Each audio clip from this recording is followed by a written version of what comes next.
everyone. What a week. As always, we've got a roundup of news for you. So today on CityCast Las Vegas, the producers Sonja Swanson and Layla Muhammad are joining me to help break it all down. We're talking about the newest national monument right here in Southern Nevada, a possible expansion of the Tesla tunnels, and Harry Reid International Airport reimagined. It's Friday, March 24th. I'm Vogue Robinson, and here's what Las Vegas is talking about.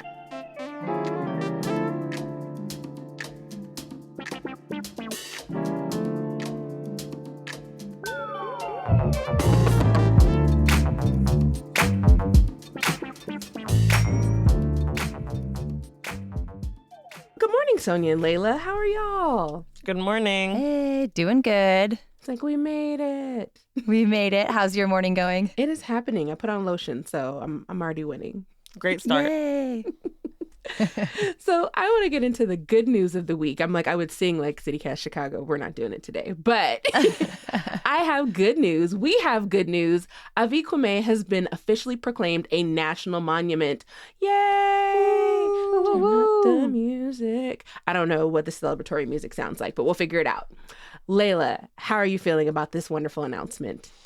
I'm feeling really excited. I mean, we got a 500,000 acre new monument across Southern Nevada, all in Clark County. Mm-hmm. President Biden used his executive powers to establish that on Tuesday. This comes after a multi-year campaign from multiple tribal nations, local governments. This area is sacred to over 12 tribes. It is the ancestral home to the Fort Mojave Indian tribe. So it's really important to our community and Indigenous tribes to make this area a sacred monument and really protect these lands. Yes. And the tortoises. And the tortoises. Yes, and the tortoises and the animals and the wildlife, everything. It's really excited that this area is going to be protected. Right. But I know not everybody feels that way. Sonja, what have you seen from our lovely governor? Yeah. So after the announcement came through, Governor Lombardo actually came out with basically a complaint. It was a statement, and he said that it was federal confiscation of the lands. He said that his office had not been consulted. This was, Washington governing local issues from afar. His quote is, "The federal confiscation of 506,814 acres of Nevada land is a, quote, historic mistake that will cost Nevadans for generations to come." There's a lot of he said, she said kind of back and forth between the White House and Lombardo's administration. Mm-hmm. The White House says it did reach out to them. Lombardo replied that they had gotten a vague email from the administration to talk about maybe general issues, but didn't ever specifically mention Avi Kwa Ame.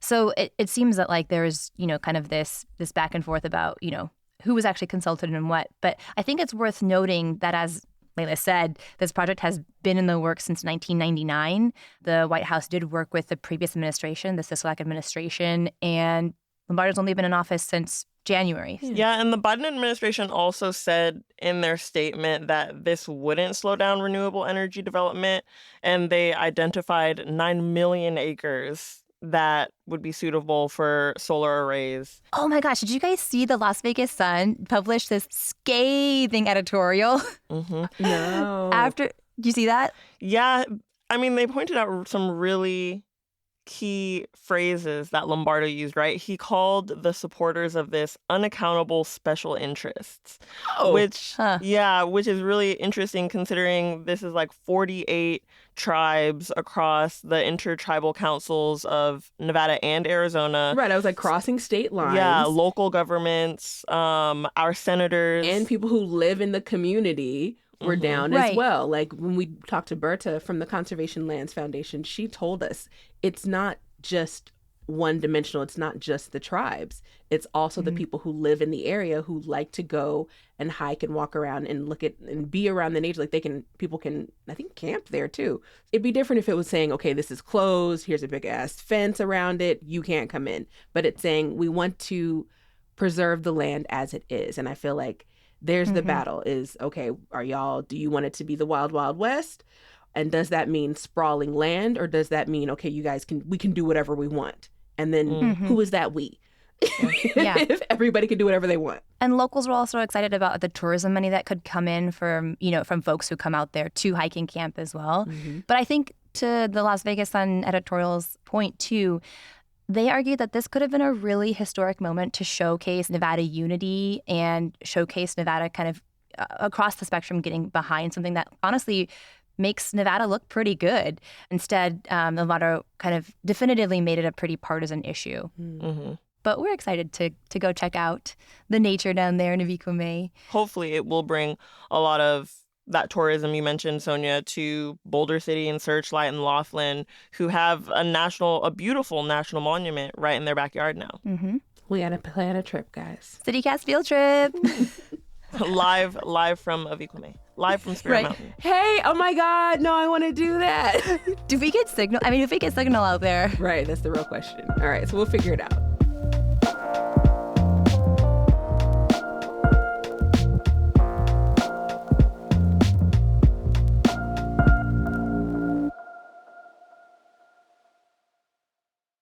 So speaking of going places, let's talk about going places slower than we thought. Elon Musk's Boring Company wants to expand its Tesla tunnels. So they submitted a new map for their tunnels underneath the Strip to the city government for approval last month. The new proposal is going to double the size of the loop. So the network of tunnels will be an estimated 65 miles, and then those additional 28 stations, and they're going to mostly include stops to UNLV. And I'm like, okay, so are we going to just be shuttling students from UNLV to the Strip, from the Strip to UNLV? Like, I don't know who needs that and who needs also people who are not UNLV students. I don't know if we need people who are not UNLV students just easily able to go back and forth. Yeah, like, are they parking on campus? Because that's already a nightmare. We don't need more people parking on campus to ride the loop. Nobody needs that. But it's interesting because the first pitch was made back in 2013, and then it's been the slow rollout. Layla, you actually got to ride in the tunnels at CES, and that was lackluster. Yeah, unimpressed.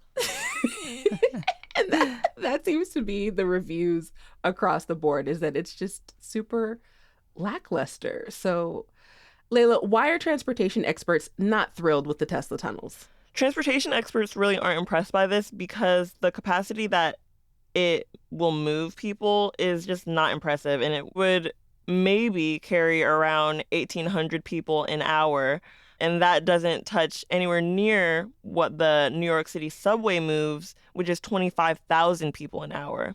There's quite a few aspects of this that are difficult to manage. I mean, they're traveling in Teslas, which are hard to get multiple people in, hard to load suitcases, not very wheelchair accessible.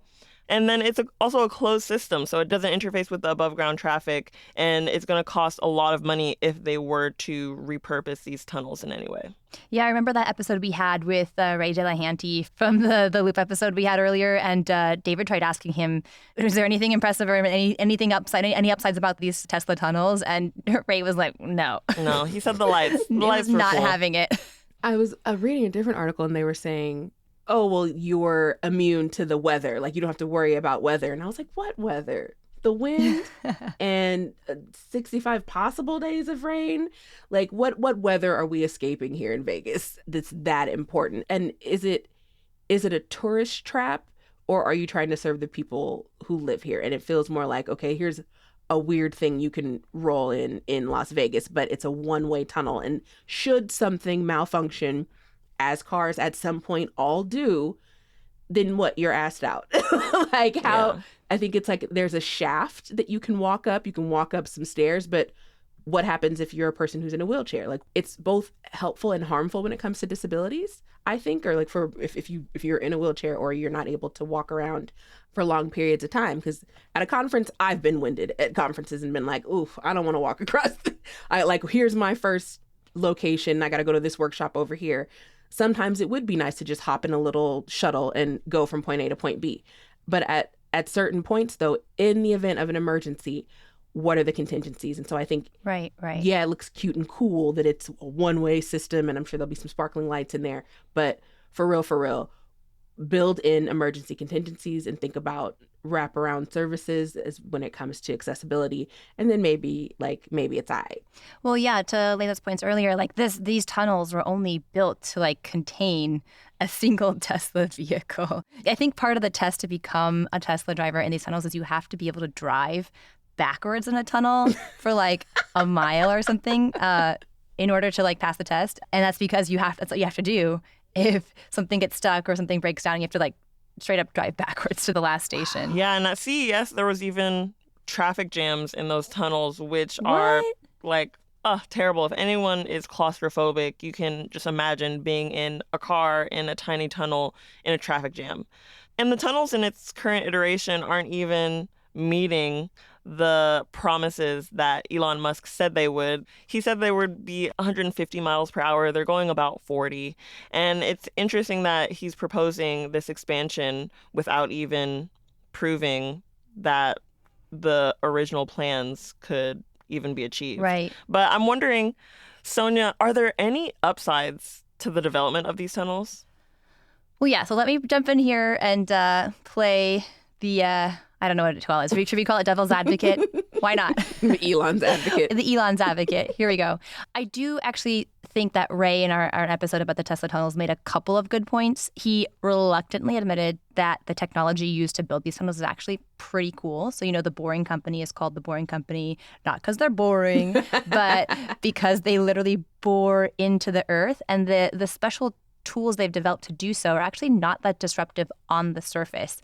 So you can actually make these tunnels without having to like move people out of their houses or, out of office buildings or tear up roads on the surface. That's because they're pretty small. Again, not a multi-purpose tunnel, but, the fact that you can actually like make that happen without a lot of disruption is pretty cool. I think Ray also admitted that if the cars do eventually become driverless, which was part of the original plan, the whole system could become a lot more cost effective. Again, this is all in the hypothetical. And then it could just take a lot of cars off our roads.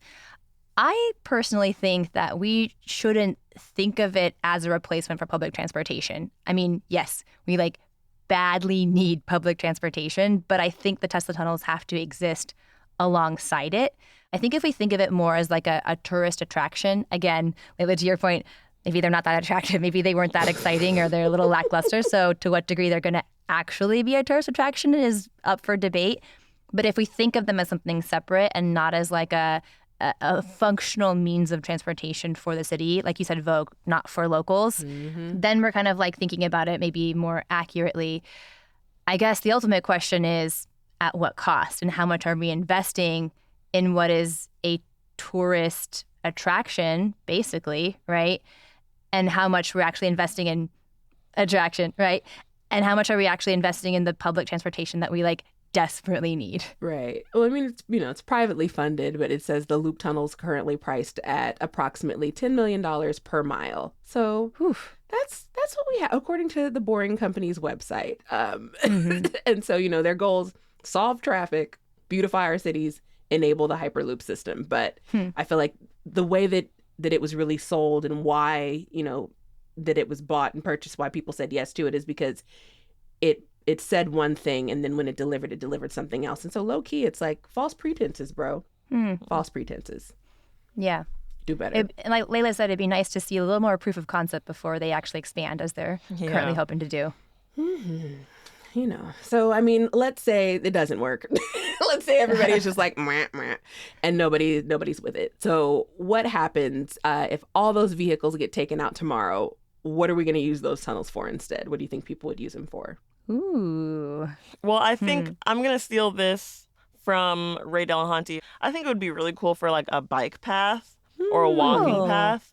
So a lot more pedestrians can get out and walk around, especially when it's summer and we're hitting that 120-degree weather, and people can walk around underground and enjoy a nice stroll. Ooh, we should totally give it over to Area 15, and they could put some like really cool like light up glow in the dark mushrooms and stuff. It's like the High Line in New York, that park they built on a highway, but underground. Make it like pretty and like naturey, but like underground naturey. Ooh, that would be cool. I think you should combine the two things. So I think we should get some sexy art and get that painted all up in there. And then I think they should just do marathons there. That's what makes sense to me. So then, like, Layla, you already ran a marathon on the Strip. I mean, because the width is the width of a car. So I feel like people could possibly do it. So I feel like that would be interesting. Maybe, but then that would take away from all the pretty sights. Oh. It's going to be sexy art, Layla. Are you not following it's going to be great. Okay, I'm sorry. Okay, here's my other idea, guys. Make it a giant slip and slide. A giant underground slip and slide. Was that the one? Yeah, you run. We never had one. We just watched the commercials for it. But it always looked like the impact for your chest and your stomach just always looked like so painful. Super painful. They'd have to put fake grass down there for me to even consider That's true. Yeah, a little padding. But you know what? It could happen. They can make it work. These are great ideas, you guys. Take to the bank.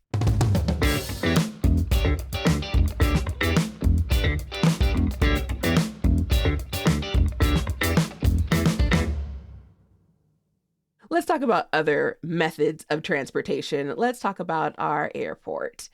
The Las Vegas airport set an all-time record for passengers in 2022 with 52.6 million travelers coming through, which is cool because that explains a component of our economy and it's on the up and up. But obviously it could still use some work. Bless our airport's heart. So there are very few airports that I really enjoy anyways. That's my least favorite part of traveling. Fair. Unless I'm in Chicago, because then I can go and get all the foods that I can't get anywhere else and then put them in my bag and be like, all right, let's go. So if there was something y'all could change about Harry Reid International Airport, what would you change? This is where I'm a little torn because Terminal 1, our OG original airport, is, a little faded. It kind of smells like old popcorn. It reminds me of maybe like an older casino. Yes. And Terminal 3 is like so shiny and new and sleek, but it also doesn't feel very Vegas to me. So like I would love to see Terminal 3 get a little more of like that Vegas feel, and then maybe like Terminal 1 to get a little bit of like a freshen up, maybe get rid of some of that really old carpet in Terminal 1. Terminal 3, for example, could use some like nature scenes from the Mojave Desert. Give us some like murals of like Joshua trees and like desert tortoises and, like give me a little bit more of that Nevada feel.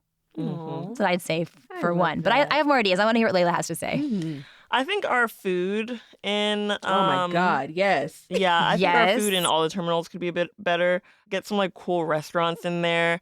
I'm specifically thinking about the last time I went to the Philadelphia airport. They have such good Philly cheesesteaks, and I know Las Vegas doesn't really have a food that's equivalent to the Philly cheesesteak like Philadelphia. Right, with our name on it. Yeah, exactly. But I think there's more to be desired with the food, especially when you're in there, you have a long layover or your flight gets delayed and you're spending more time in the airport. You want to go to, we have tons of bars, of course. And you can go sit at a bar, sit at a California Pizza Kitchen bar. We have some fast food joints in there. But I feel like I want a more Vegas-style dining in the airport. Yeah, a local restaurant. Like get a local chain like Makers and Finders. That would be good. Evil Pie feels very like local Vegas. You got the whole like kind of... I need a Tacos El Gordo. Oh, yeah. Yes, thank you. No, exactly. I would love to... Well, I mean, if you could pick one local restaurant to go into the airport or bar, what would you pick? I think Tacotarian. Ooh. That's the other one. I was like, what's the other one I was thinking? I feel like that's a good, like, I can get on the plane, not feel too, like, full and heavy, feel, like, fresh, and after some really good tacos. I think, so I want to see Tacotarian in the airport. I feel like that's it, you guys. The Makers and Finders, Tacotarian, Tacos El Gordo. Apparently, we're taco people in Vegas. Definitely. I'm trying to think. There's at least one more spot that's like a only in Vegas kind of place. What about a local brewery that makes Nevada beer? I think like Tenaya Creek would make sense just for like the name and the title. And then there's like, there's 3 or 4 around town. So I feel like when you come into the airport, it's like the clear irritation that I have with all things Vegas is like you get off the airport, people on the plane are like, woo, Vegas, and I'm like, I'm going home, you asshole. Yeah. So I'm like annoyed anyways on the way home from places, but then I get off the plane and I'm like, this isn't representative of my city. Exactly. I actually want like a little secret like I need VIP the way Secret Pizza is. I need a VIP area of the airport that's just for locals, which is really messed up and exclusionary. But this is how I fucking feel, you guys. Like you have to show your Nevada ID like you do at the parking garages to get free parking. Yes, I want free parking and forever free parking. A locals only lounge. I think that would be very Vegas. And like a good view of the city. It should have a rock climbing wall, you guys. It should. It's like themed after Red Rock. It should have a. That is genius. I want a wall. I want Vegas stuff. I want my Vegas the rock climbing stuff. wall is actually genius. I love that.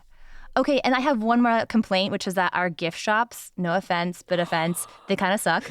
Nobody wants like a 100th horrible keychain of the Las Vegas Strip skyline. Like, you know what would actually be amazing? Okay, there's that local gift shop downtown called Local Oasis. Oh. And they sell an amazingly curated selection of goods by locals that represent our desert, represent our state. Yes, there is some like Las Vegas kind of themed stuff, sure.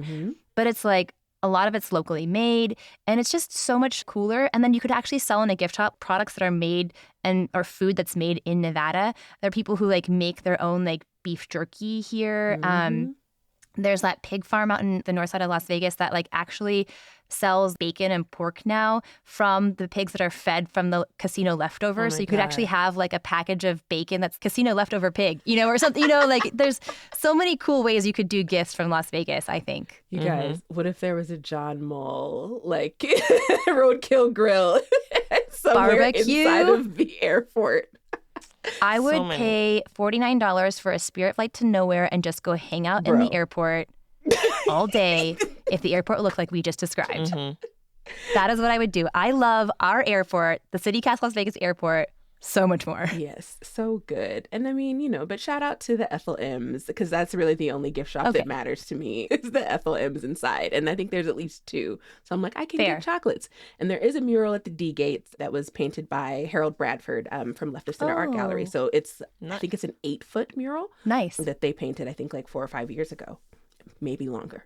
So there's art there that's themed and it's all our landscape, but I don't know who flies through D-Gate because I don't think I ever have.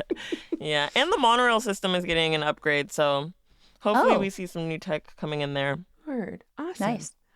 Well, Sonja and Layla, this has been amazing. We should create all the things. It's been lovely talking with y'all. Thank you so much.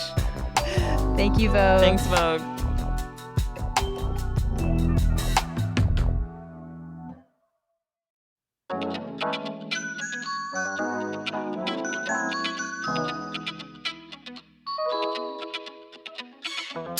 That's all for today here on CityCast Las Vegas.